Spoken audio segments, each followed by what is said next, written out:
Hi guys and welcome back. We are on the last episode of the improvement series and today we're hitting the eagerly anticipated arm workout. So obviously that means biceps and triceps. So obviously we've just arrived at Foundry Gym back in Dudley, so just filming it just before we head inside because you may have noticed in the last video the sound quality is not amazing inside. But yeah, that's it. So we're going to hit arms today, biceps, triceps, a couple of different exercises for each, focusing on different parts of the arm, and that's it. Okay guys, so exercise 1, we are starting off this workout with triceps. Obviously triceps make up the bulk of the arm, 2/3, so that's why we're going to focus on that first, and then we're going to alternate exercises. So we're starting off with a compound for triceps. So your compound choices are really tricep dips or close grip bench. We're going with dips. So obviously there's a few things to consider with technique with dips when trying to focus a little bit more on triceps over chest. So we want to remain as upright as possible, arms traveling behind the body, keeping the elbows tucked in. The more they flare out, the wider that grip is, and the more pronated that grip is, the more we're going to end up targeting chest. So we want to focus obviously on triceps because it's arm day. So one thing you can do to keep yourself nice and upright is keeping the legs nice and straight if you have the range on the 3/8 machine, or keeping the legs almost even in front of the body, down nice and low. Big stretch as low as you can go, and then all the way up until the arm is fully extended. So nice and low, big stretch, all the way up, fully extended. So obviously there's a few different ways you can go about doing your dips. If you're lucky enough to have an assisted machine dip, obviously you can make use of this, plate loaded or pin loaded, or alternatively you can use free weight on some dip bars and add the load or increase the load by using a weight belt, dipping belt. Obviously we're training arms, so the idea is to keep the body nice and upright, so we're not pressing with our chest too much. Obviously it's dips, you're going to get chest incorporation, but we're just trying to limit that. So then again, you want to keep the elbows pinned into the side of the body and focusing on getting full extension through the elbows, so pushing down. Okay guys, so moving on to exercise 2. This is our first exercise for biceps. So we're starting off on an incline bench dumbbell curl. So that means working the bicep from its fully lengthened position with the arm behind the body. So when we're training arms, well, all muscle groups like we've done previously, we want to consider training the muscle for its entirety of its range. So from its lengthened position all the way to its fully shortened. So that's what we're going to do with this workout. But as I say, we're going to start from its lengthened position. So one thing that's super important, as I keep repeating with all of these videos and all the exercises, technique, form.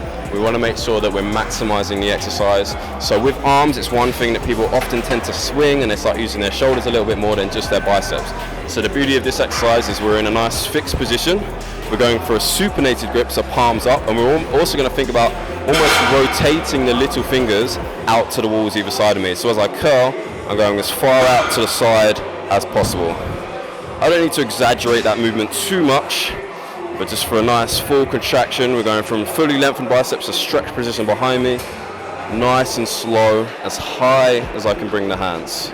Okay guys, so now we're moving on to exercise 3. So exercise 3 is our second tricep exercise, and we're going for an overhead extension. So overhead extensions are pretty much the only way you can target the long head of the tricep, which is often lagging on a lot of people because they don't spend enough time doing overhead extension work. Okay, so as always, we're focusing on range of motion. So I'm starting the movement with a fully stretched tricep with my hands behind my head, and then from here, I'm going to straighten up through the elbows until they're fully extended, so 180 degrees. Big stretch all the way down behind the head, as low as the cable will allow, and then nice and straight up to the ceiling. Sometimes the ropes are a little bit short, so what we need to think about, whether the extension is overhead or in front of the body, is not compensating the movement through the wrists or through the shoulders. So often you'll see when people try and get full range of motion, full extension of the elbow, is their shoulders roll forward and then their wrists are finishing the movement. I'll demonstrate on the cable here. So often you'll see this movement where they're at the end of the movement, they kind of roll the shoulders forward and the rest of the movement comes through the wrists. So obviously this movement isn't overhead, but the same principles apply.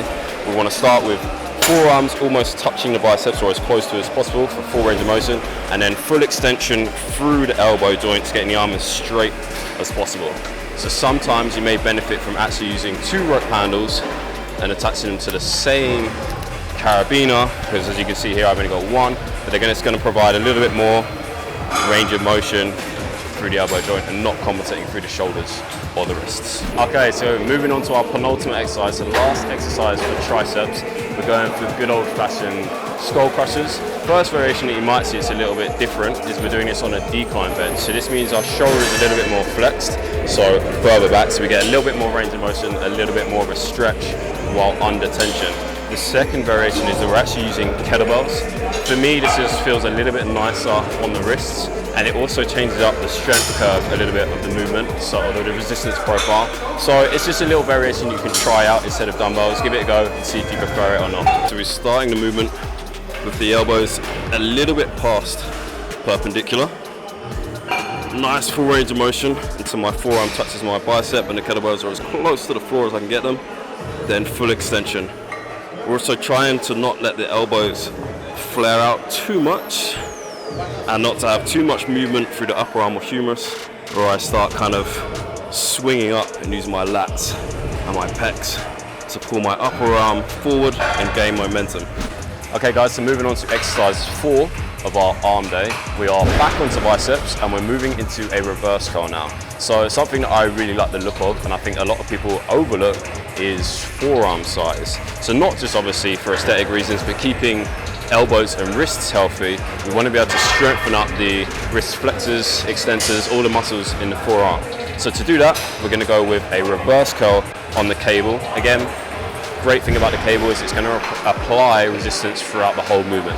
When we do a lot of kind of free weight, particularly for arms, curls, we don't get resistance profile through the whole movement, so strength curve changes throughout. Obviously gravity only applies going straight down, so particularly at the start of the movements it's super easy, gets kind of sticking point in the middle where it gets really hard, and then again at the top it gets really easy again. So as you can see, we're using an angled bar, like an easy bar kind of type grip. This is just a little bit more comfortable on the wrist, so we're not in a fixed position, so it's a little bit more natural. So then same rules apply, we're going full range of motion, so fully extended arm at the bottom, and then we're going to try and bring the hands up as close to the shoulders as we can. So I've got a slight lean back here, just so I can match the arc of the movement throughout my elbow, all the way down, all the way up. Nice squeeze on the biceps. So obviously I can feel this through my bicep, my brachial, my forearm, keeping the wrists in a locked position. So making sure not to overextend the wrists at the top, because then that can cause a little bit of discomfort in the elbow if we continue to do that long term. Okay, so finishing up our arm workout, we're moving on to preacher curls, and we're doing preacher curls with a cable. So there's quite a few benefits to using the preacher curl. Obviously we're in a fixed position, so it's going to limit any momentum that can be created through using the shoulders and swinging the weight. And we're also now curling at our shortened range. So because the arm is now in front of us, so the elbow is slightly flexed, we're curling up into the shortest position we can get of our bicep, beyond going overhead. So we've done one movement with the arm behind us, so our shoulder is extended, and then curling up in the lengthened range of the bicep. And now because the arm is forward, we're curling in the shortened range. So that's what we mean when we're talking about working the bicep through its peak contractions from fully shortened to fully lengthened. So with any muscle group, if you want to get maximum hypertrophy gains out of that particular muscle, you want to think about looking at that entire range. Full range of motion.